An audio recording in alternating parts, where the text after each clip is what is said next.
I'm Alfredo de Gallegos, and I'm the author of The Merry Deer. And this is the prologue from my book, Guayaquil, Peru, 22nd December 1951. Lanza's morning flight to Lima taxied to the end of the runway and turned into the wind. The low dark clouds blocked out the early morning sun. From the left seat of the Douglas C-47, his right hand resting on the throttle, Captain Morales surveyed the airstrip ahead. It was raining hard, and thick drops like pellets washed down the plane's windscreen like a curtain of water, making the wipers struggle to clear the view before falling to the tarmac. The runway ahead glistened, reflecting the lights on either side.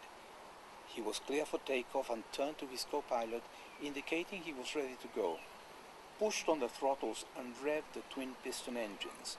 Noise and vibration in the cockpit increased. He released the brakes and the airplane sped along the runway. Morales eased back the control column. Outside, the runway shot past in a blur. Soon the tail came up, and shortly after, the tires left the ground, the aircraft gaining height. The landing gear went up with a clunk. The terminal building looked like a toy as he banked away, leaving Guayaquil behind.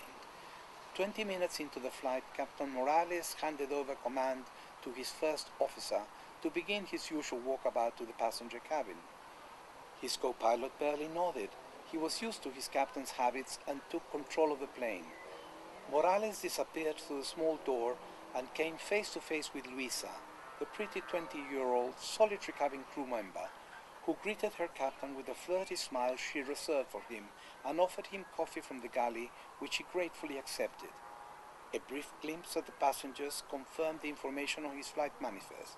Some local farmers, 3 missionary nurses from Ecuador on their way to Lima, and the foreigner, Edward Hanna, an Englishman sitting towards the front, who had smiled at him when he'd entered the cabin. Captain Morales sipped the hot coffee and leaned across an empty seat to glance out of the window. The sky had turned dark, and now and then distant lightning flashes made the black clouds grow an angry red for an instant before returning to the same somber darkness. Heavy turbulence shook the aircraft and made him spill what was left of his coffee. They had hit a large air pocket and lost a lot of height in a split second. Passengers exchanged nervous glances.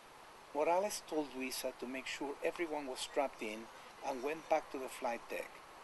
That was the last time he saw her or his passengers. The plane crashed and was swallowed by the thick jungle canopy surrounding Chachapoyas, land of the cloud people, an area dotted with villages and burial sites, bounded by rivers and tributaries winding down steep mountain ranges on their way to feed the formidable Amazon River.